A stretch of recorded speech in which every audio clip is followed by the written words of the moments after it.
Shopify's point-of-sale system helps you sell at every stage of your business. Need a fast and secure way to take payments in person? We've got you covered. How about card readers you can rely on anywhere you sell? Thanks. Have a good one. Yep, that too. Want one place to manage all your online and in-person sales? That's kind of our thing. Wherever you sell, businesses that grow with Shopify. Sign up for your $1 a month trial at shopify.com/listen. Shopify.com/listen. This podcast is for informational purposes only and should not be considered legal, medical, or mental health advice. The views and opinions expressed do not necessarily reflect the official policy or position of the podcast and are not intended to malign any religion, group, club, organization, business, individual, anyone, or anything.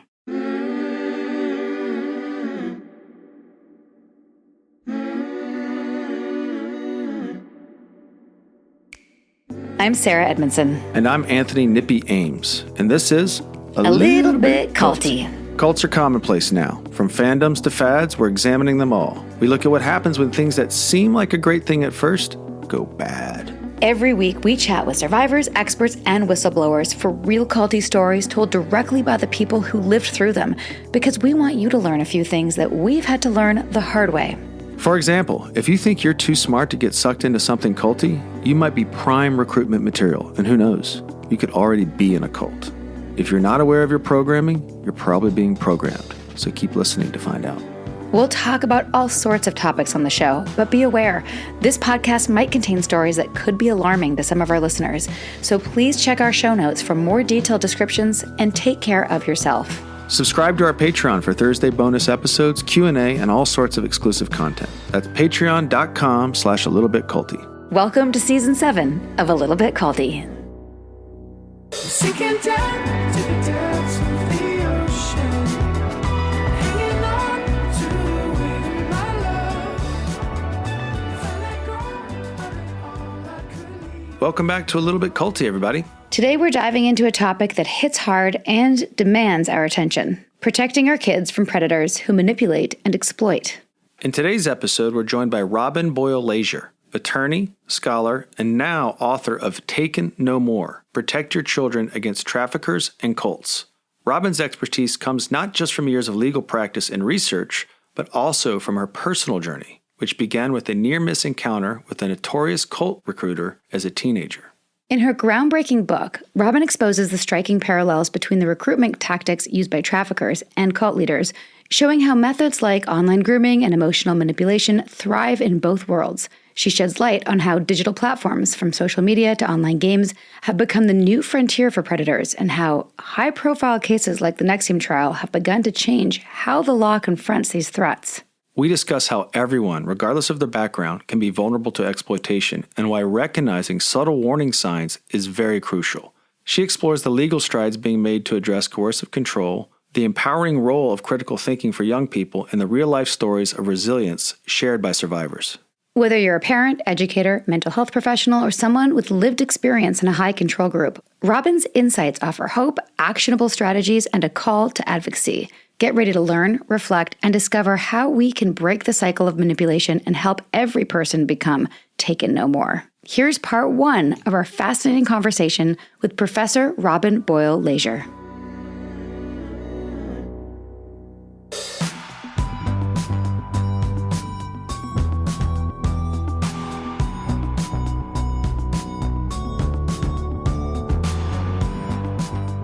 Robin, welcome to A Little Bit Culty. Thank you. I'm so excited to be here. It's great to meet you. Great to meet you as well. This might be a little bit surreal since you've been writing about cults and trafficking and NXIVM for how many years now? About cults for about 2 decades, easily, going into 3 decades, really. Yeah, it's more like 3 decades. It started when I would say my children are now 26, and it was before they were born. So I met the president of the then American Family Foundation. And I met him for lunch on the recommendation of a friend. I told him some of the work I was doing. He invited me to present at a conference and took off from there. Great. And what sparked your initial interest? I know you had a brief brush with the children of God. Was that Yes. plant the seed? So that was the seed. It was interesting because I found myself as a high school student standing on a sidewalk with this person who was asking for money for this religious cause. And at first I was intrigued by it.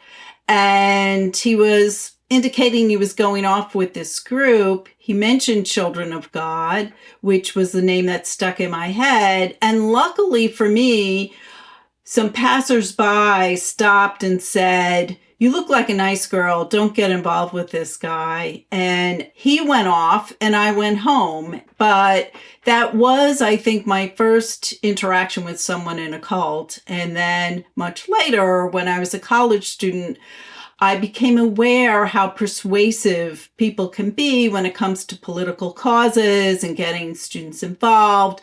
And I kept that in mind throughout the years. So when I was in law school, my friend introduced me to this attorney who was litigating a case upstate New York against the Moonies who were trying to build property up there. I met with him. That was Herb Rosedale, and got talking, and that's how I got involved. What was the line? Once you start looking into these things, you're not gonna stop looking. Yes. So he said to me, once you start researching and looking into this, you are not going to be able to stop. And he was right. So my children are now 26, and that was before they were born. So we're looking at almost 3 decades now. And has that been your entire life's work till now? I'm a professor at St. John's University School of Law, and my specialty is writing, scholarly writing, legal writing, drafting contracts. So I focus on writing. I've been writing on pedagogy and some other topics such as social movements, but I would say that a common theme of my writing has been about cults, and then more recently, human trafficking, when the federal human trafficking statutes were enacted back in 2000. And I related the trafficking with cults. And in one of my early articles, I explained how prosecutors can use the trafficking statutes to prosecute cult leaders. And I've been focusing on that commonality of the two for a while now. And that was before NXIVM was in the headlines. That was before NXIVM was in the headlines. Wow. And I was quite excited to see how, This must have been how the federal prosecutors were using the human trafficking statutes in one of their charges against Keith Raniere, because NXIVM was starting to pick up in the headlines. And when I saw collateral as one of the facts, which I know, Sarah, you wrote about in your book, Scarred, I said, wow, I think there's a chance here that he could be convicted. And it turns out to be the case. That was a significant legal battle. So the collateral was the indicator for you that this is going to go this route? Yes, exactly, because I hadn't seen that in facts as specific as that in other cases. And I was anticipating that the trial would focus somewhat on the use of collateral, and that we're going to hold on to this private information that you gave us and then manipulate you to do more, to stay quiet. Yeah, that is interesting. He put out into the open his tactic that is normally a subtle coercive gun to the head. And he put language to it to normalize it, I think. Yes. That's interesting. Did you see it that way initially, or was it? So initially, my sense is he's requesting private information and he's going to be He did that for the purpose of manipulating. And making it look consensual. Right. Yes. And I thought perhaps that would be an important fact at trial. And by the way, I thought the prosecution did a fabulous job in presenting that case. Yeah. We got lucky. Everyone got lucky. Moira Penza's a personal hero of ours. Yes. As you can imagine. Yes. Did you hear our episode with her? Yes. And she is an amazing person. I've emailed her back and forth since the trial, and I was so impressed with how eloquent the witnesses were And in that sense of being lucky, I thought to myself, the prosecution is lucky to have witnesses who are point. so Yeah. eloquent in explaining what happened. I was Particularly there Lauren. for Mark Vicenti's Oh, you were there? testimony. You went to the trial? Yes, and I saw Nancy Salzman's testimony. Very moving. Did you see Lauren's? Lauren's, yes. I think she was, I mean, for someone who's as intelligent as her, like she was to me, the nail in the coffin, and really probably one of the closest person to Keith to put language to actually what went on and describe it really, really well.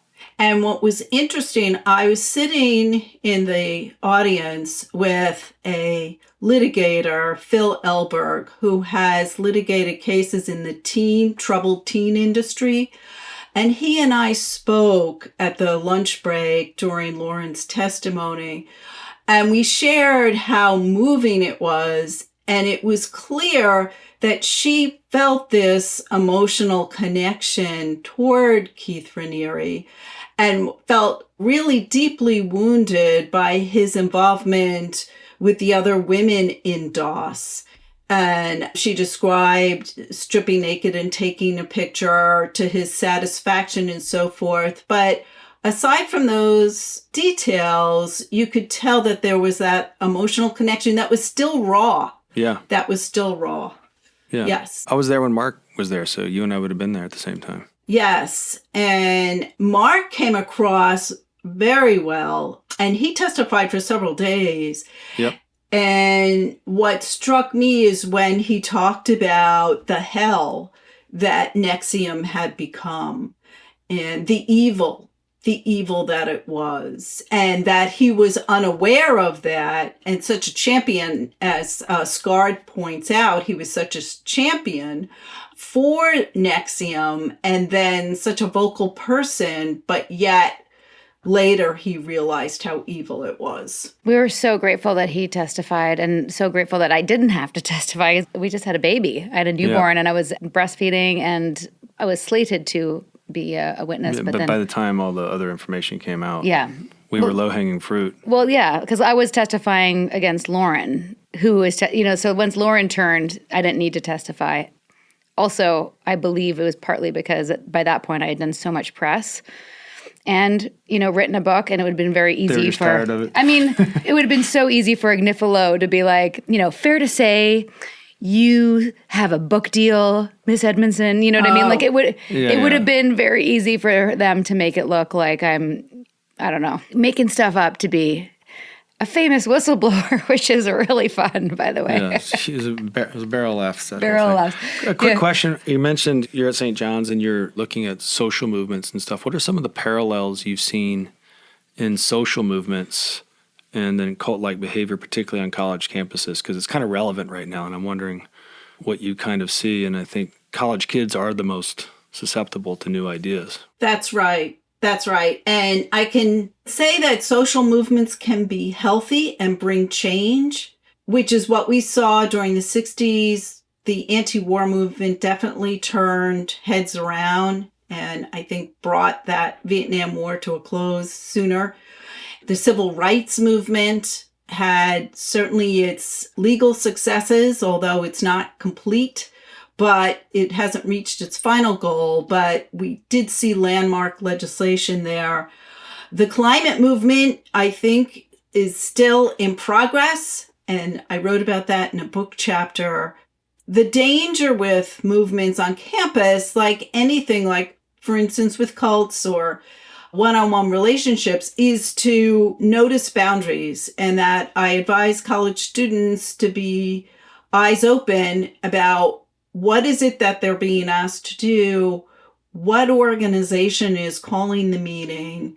Are they participating willingly? Do they feel as if they're being manipulated? These are all critical thinking skills that need to be invoked so that college students are making the correct choices about their activities. And so go in with your eyes open and go so willingly as opposed to being manipulated into participating in any kind of political activity. Just to back up for a second, because we talked about your upbringing and your early experiences and what you've been doing for the past 30 years. Before we get too much into like what's happening now, can you just set the stage a little bit about why you wrote the book and sort of your thesis of the book? Yes. So, as I said, for about 30 years, I found cults very interesting to study. And I was first tapped by International Cultic Studies Association, a group of which I'm now a board member. But I was asked to provide remedies, let's say, for victims. You know, what do the laws provide to help people? And that was my early research and writing, which was about using emancipation laws for teenagers to emancipate from a cult and their families and to lead an individual life, independent life, anti-stalking laws, the Violence Against Women Act, rape laws, etc. So I wrote about those. And eventually I was doing more and more public speaking, and I found myself talking to groups of parents, also teenagers, high school, and I found that there was people needed information. But I also found, and I really enjoy talking to groups about these issues, but I also found that some parents were getting scared. And a parent asked me after one of my presentations, said, "My child is about to go to college. I'm thinking of putting him or her on a plane and sending them to college. Should I reconsider where they're going to college? Should I keep them closer to home?" And my thought was, no, you don't want to do that. You want them to go on and live their lives. And I thought there's a need for the book, a need for a book to explain, let's put this in perspective, how we can talk to our children and have them be savvy adults eventually, but also lead your life, right? So you're aware, but you're also leading the life that you choose. Which is kind of the purpose of college, right? Yes.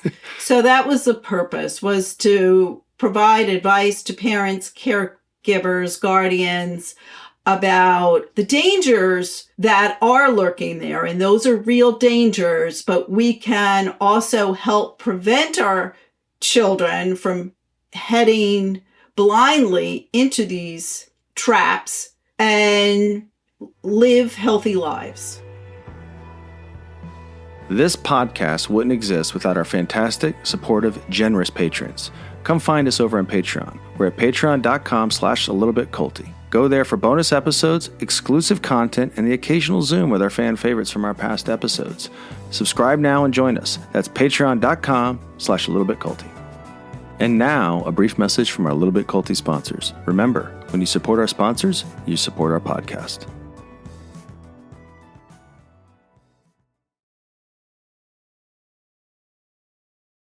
You've heard from our sponsors. Now let's get back to A Little Bit Culty, shall we? You know, there's a fair bit of parallel between our upcoming book and yours. Well, overlap in terms of advice for people to protect them. Ours is like slightly from a different angle. I'd say yours is more academic because we don't have any footnotes. We have a resource section. Ours is like just pulled from the podcast entirely. Like we didn't include anything. But serve a similar... But yes, serve for sure. Serve a similar goal. And we've seen resources, especially with our kid. We have one kid who's just turned 11, and we had someone come to the school and talk about like the dangers of online stuff and social media. And I'm not sure if you've heard our episode with Brandon Guffey about his son who was exploited. Yes, I heard about that. And the Guffey law that's been passed. But what I feel like your book does is it pulls the lens back even further, and it links things together that, say, the people who came to our school to talk about social media concerns, they didn't bring in the cult aspect, or they didn't necessarily bring in the trafficking aspect. It's just like, how can kids get hurt or exploited? But to pull all these concepts together in a resource, I find really helpful and much more thorough than anything we've seen before in terms of the full lay of the land. Well, the approach shot for the coercions for all these groups are pretty textbook. In order for perpetrators to garner support or garner members, etc., they're going to have to coerce you. That's right. In some shape or form. And when you're talking about a cult, you've been coerced. considerably, like if you're having that conversation, but you can also be, what do you want to call it, low-key culty? Or do you know what I mean? You can be coerced a little bit and you can still be a functioning cultist kind of thing in society. And you're not going to use the word cult, but you've been coerced. You can see the cult of one. You can see it in relationships and stuff like that. So if people are drawing those parallels from all these groups, the overall sentiment is that people need your buy-in in order to be abusive. That's You right. can get away with what they're doing. And you need to know what that looks like and sounds like when you leave home. And that's what the book Yeah. hopes to do. Is that an accurate assessment of your thesis? Yes, I really look forward to seeing your book. It's funny that you mentioned the footnotes because I actually had more and the editor trimmed them down. And that's because of my legal writing background. We're trained to document everything. So I had a footnote basically for every sentence. So she did trim them back a bit. But in terms of, it's interesting because you mentioned a little bit at a time, and Margaret Singer had said something very similar back in the 1950s, which is it's kind of like being brought in, it's sort of a weight loss program where you're losing 1 ounce at a time. And with cults, it's bringing you in a little bit, drawing you in a little bit more at a time because, and it's been said before, no one willingly joins something that's called a cult. And so what happens is that they are tricked, they're manipulated, and they're con artists, as Phil Elberg, the attorney, often says. They're con artists. And yes, Nippy, you also touched on a correct point, which is that it's a playbook. And Phil Elberg has said the same thing, which is that it's a common pattern, manipulative pattern that we see over and over again, but different details. Right. Mm-hmm. The interesting thing, though, with that point about human trafficking is that there's that grooming process with trafficking often, that as opposed to being kidnapped on the street, more often there's a grooming process, much like the cult love bombing process. But the interesting thing is, victims of sex trafficking in particular will say the Romeo turned it off like a switch. One day he was Romeo, and the next day he's this evil person forcing me to have commercial sex with strangers. So that was interesting. That I've seen that mentioned a number of times with the different victim accounts, which is it was a switch that went on and off. Whereas with cults, it seems more gradual is the pattern. Well, Keith had that switch, as I understand what we've heard from some of his victims. You know, as you're talking, I look at my scenario and I look at how I got into it and that aspect of it. But I also look back and I can remember being 16, 17 years old, 18 years old, and seeing a Dianetics commercial for Scientology and going, oh, that looks pretty cool. And my dad goes, yeah, that doesn't look bad, but never pursuing it because you had to order a book and I didn't know anything about it. But I remember thinking, that's interesting. It's benign. It's about goal setting. And I remember a Marine coming to my college campus when I was like 18, 17, and talking to him. And he kind of gave me the pitch. And all that stuff seemed interesting. The reason I didn't pursue any of that stuff is because I was playing sports and there was nothing really that was going to take my time away from that. It wasn't until I was done with school where I didn't have a sports schedule or anything where I was able to carve out some time for something that was interesting to me. And the hook was being better on all those things. Even the Marines was about being better. That's how they pitch you. So I look back and I think about the areas where I would have been vulnerable had I not had something else I was pursuing. Right. And I think a lot of the times people don't have that thing yet in their lives in that 15 to 25 year Something to give you old. purpose. Yeah, and I always had that. And then when I didn't is when I was able to make time for it. And Nippy, I suspect that when you were in NXIVM, that drive to make it better kicked into play with the different sessions and the different grade levels of the workshop. So that may have played into your motivation too. It 100% did until I got to a point and I recognized the meritocracy that they had in front of us wasn't based on merit. and it was based on favoritism. So once I saw that, my alacrity for going up the straight path was muzzled, and I just found my niche within the organization, and it felt like I was doing a job that I liked, that paid poorly.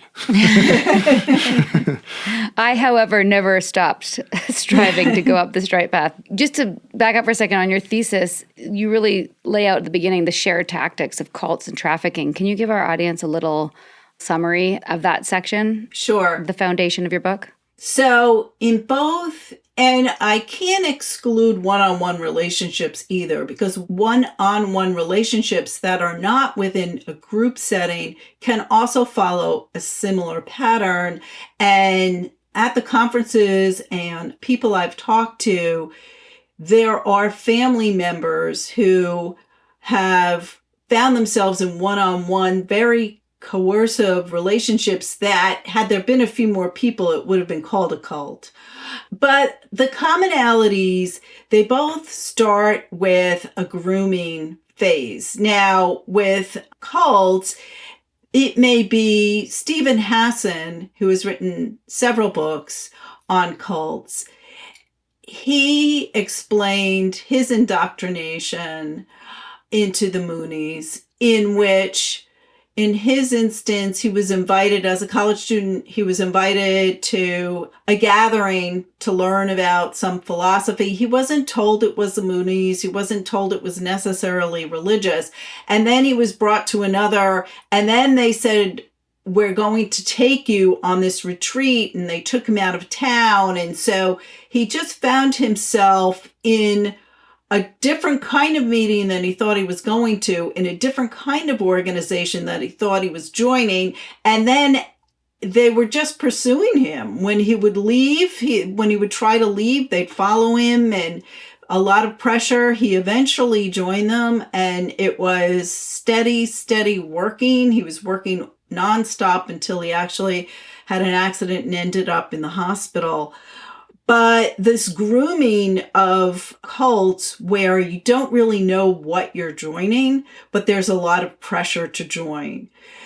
With human trafficking, and there may be love bombing, which is a lot of romance, a lot of praise, you feeling very special.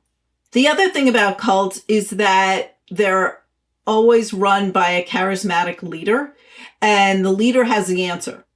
And the answer is the answer to the world's problems or salvation or something you may be seeking. So the answer is always very special, and the charismatic leader is the one who has the ticket to the answer. So we have a charismatic leader who's putting a veil over the worshipers' eyes and trying to bring them along. Now, remember, there's self-interest in all of this. So whether it's trafficking or cults, they're there for a business and they're there to make profit. So this is an enterprise. With trafficking, if it's sex trafficking, very often they're coerced into this relationship, but groomed through romance very often. So high school student finds someone at the mall, for instance. I gave this example of a real life scenario. He's very romantic. She's falling for him. He's older. She's just not even out of high school. And before too long, she's performing sex acts for his financial gain with strangers. So that's a grooming phase that happens in both, and both have coercive and control. So as the cult leader gains followers, the cult leader is also controlling. So there's control over, in both instances, who you're talking to, control over probably your cell phone use. In NXIVM, there were the readiness drills that were explained in Scarred, where the women had to reply to the texts even while driving within a certain amount of minutes. So there's control over the individual. In trafficking, same thing. The victims are controlled. They may be controlled by drugs. And in my book, I explain different instances where drugs are used, sometimes introduced to, even I explain that there was a priest, Zacharias, in Ohio, who used drugs leading all the way up to heroin to coerce boys who then became adolescents, who became young adults. to do sex acts and things that he trafficked. So there's manipulation at the outset, grooming, leading to controlling, coercion.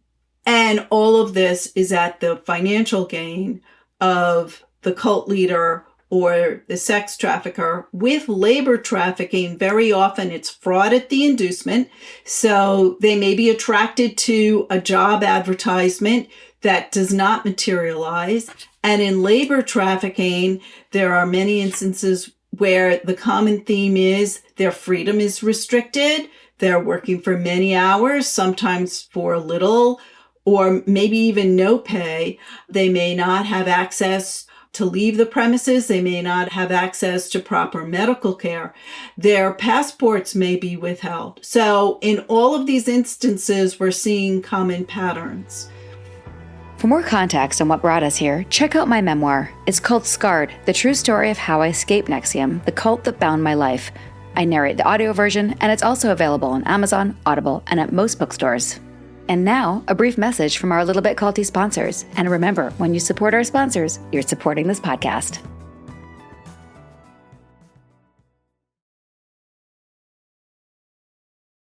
Break time's over, people. Let's get back to this episode of A Little Bit Culty. It's a good one.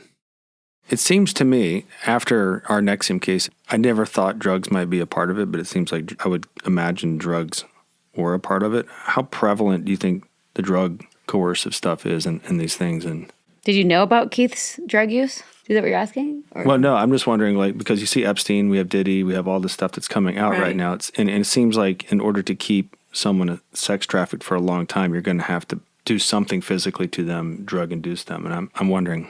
So interesting that there are cases, and I include them in the book, different instances. In terms of quantity, we don't know. Right. Because Yeah, it's hard to know that. it's hard to know how many cults exist. They run off the radar. They may be small groups. They may be hidden. They could run undetected from law enforcement for decades.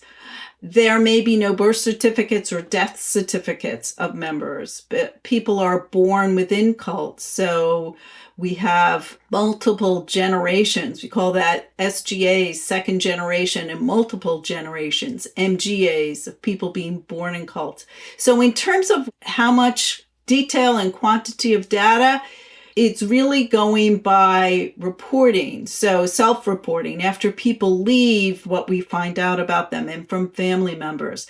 International Cultic Studies Association is a good source of information and has conferences, annual conferences internationally. This July, it is up in Montreal, where a lot of this information comes together, but again, quantifiable, it's hard to say. Same thing with trafficking.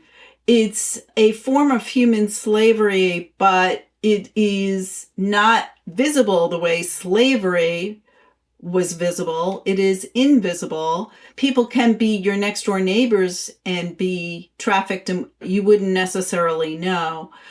In terms of cases, though, it's interesting. Drugs have been used to manipulate victims, particularly because the trafficker and conceivably the cult leader could get the victim hooked. Maybe the victim was slightly into drugs, but we have seen patterns where they are further addicted. So they're supplied ample amount of drugs to be addicts.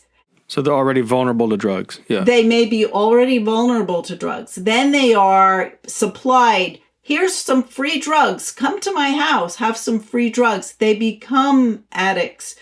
And then what they fear most is withdrawal. So now the drug dealer has control over the addict because he's supplying the drugs. And one of the things the addict definitely does not want to experience is the horrific pain of withdrawal. So now they're addicted and they're dependent upon this supplier. Which is a metaphor too, right? Yes. Like even if there's no drugs, it's the same dynamic, Yes. emotional or physical. That's right. So now they're dependent, and in order to get more drugs, they end up being manipulated to do what the trafficker wants them to do. Right. Got it. So for our listeners, who many of whom are very familiar with cult dynamics, but let's just lay it out for people, maybe if this is the first time hearing our show, or just to recap, what do you think are the more subtle vulnerabilities that both traffickers and cult leaders exploit? With cult leaders exploit people who are looking for, let's say, an answer. And as you said, Nippy, earlier, it may be a time in their life when they don't have something else, right? Particularly college students are open to ideas. They're taking classes. Their heads are filled with fresh ideas, or even if not in college, that young age where you're trying to find your footing in life. So I would say cult leaders find people most vulnerable when they're looking for an answer.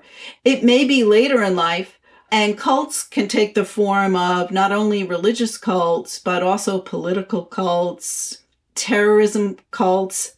So there are different kinds of cults, psychotherapy cults, and they are seeking people who are looking for a key answer in life, and they pretend to supply that answer.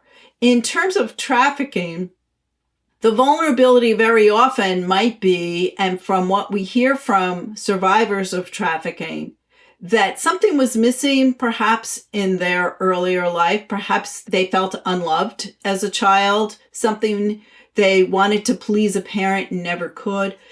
The trafficker, particularly with sex trafficking, is trying to seize that vulnerability and is that person who pretends to love them and provides them with the love that was missing earlier in their life. And that's a repetitive theme that we hear from survivors of sex trafficking. Yeah, that was very prevalent with Keith being a father figure to a lot of these women. Mm-hmm.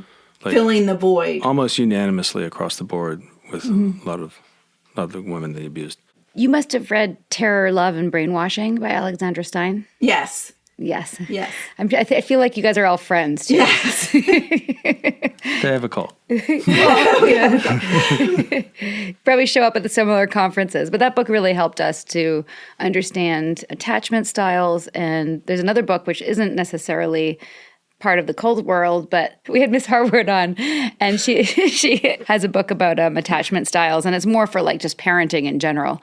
But we had her on, and she did this very casual analysis That was great. It was of fun. me and Nippy's attachment styles, and like how that affected our journeys into NXIVM, and like what got me, what didn't get Nippy. And reading that part of your book, it's so interesting to me because, like, if anything, I got tons of love and affection. Like, I was an only child.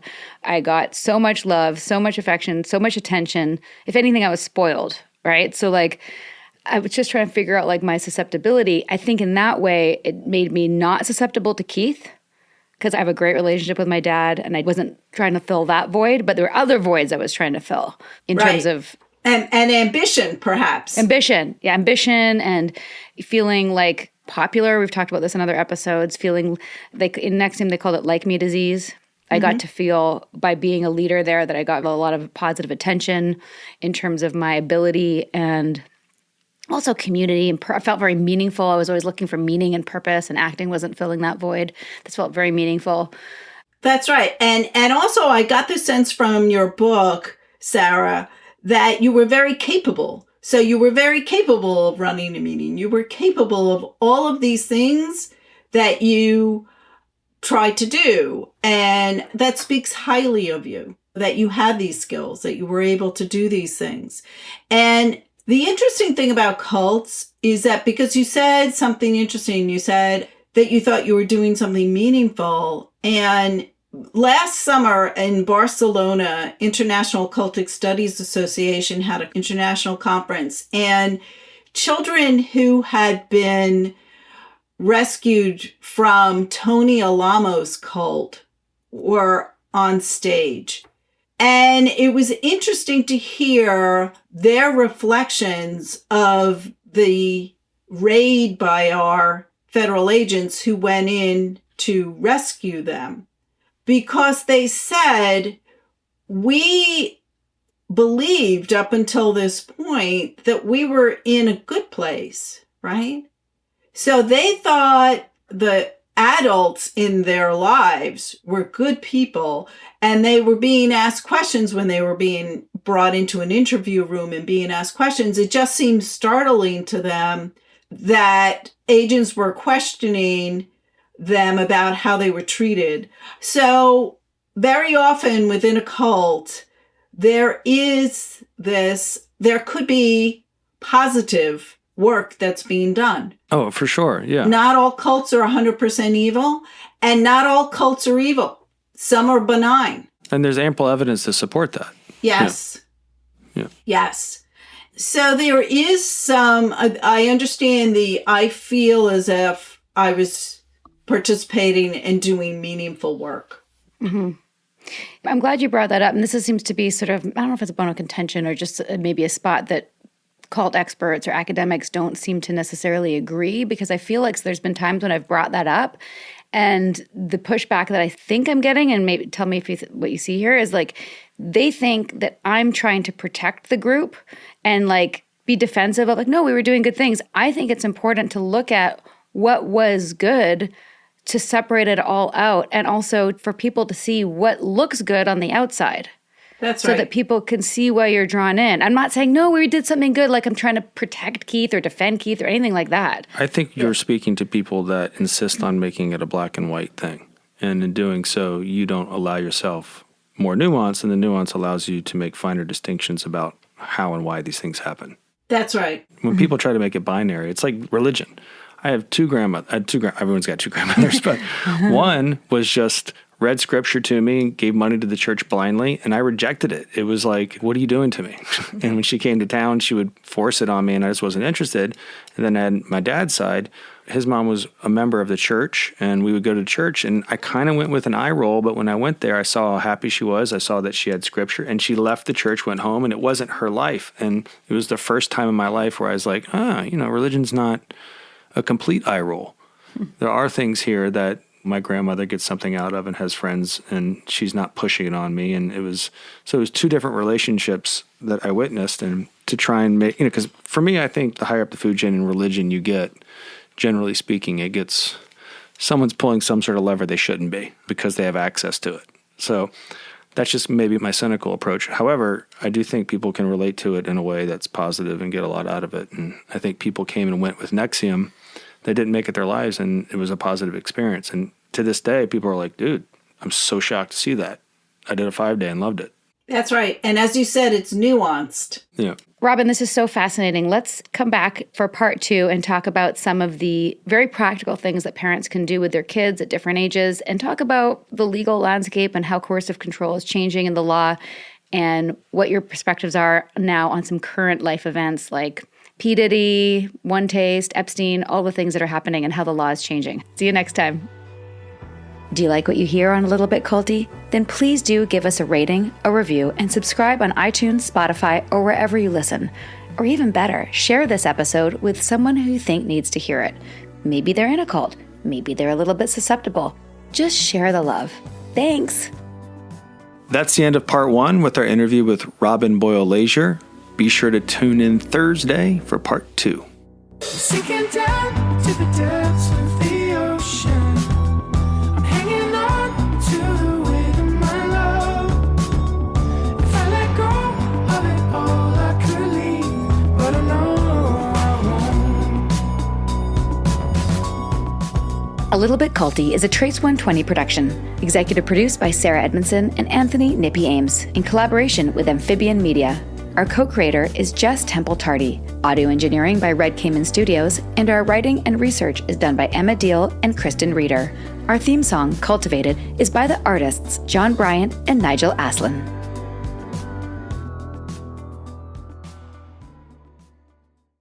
Yes, Mr. Gecko, you're a huge inspiration to us all. But who was your muse? Oh, my dear old Nan. She imparted many wise words to me. She would say, never let the fame get to your head, always remember who you are, and let people get more than just savings with Geico's fast and friendly claim support. I lived up to her advice, and now anyone can file a claim anywhere and anytime. I miss her so much. Did she go somewhere? Yeah, extended quilting trip. Get more than just savings. Get more with Geico.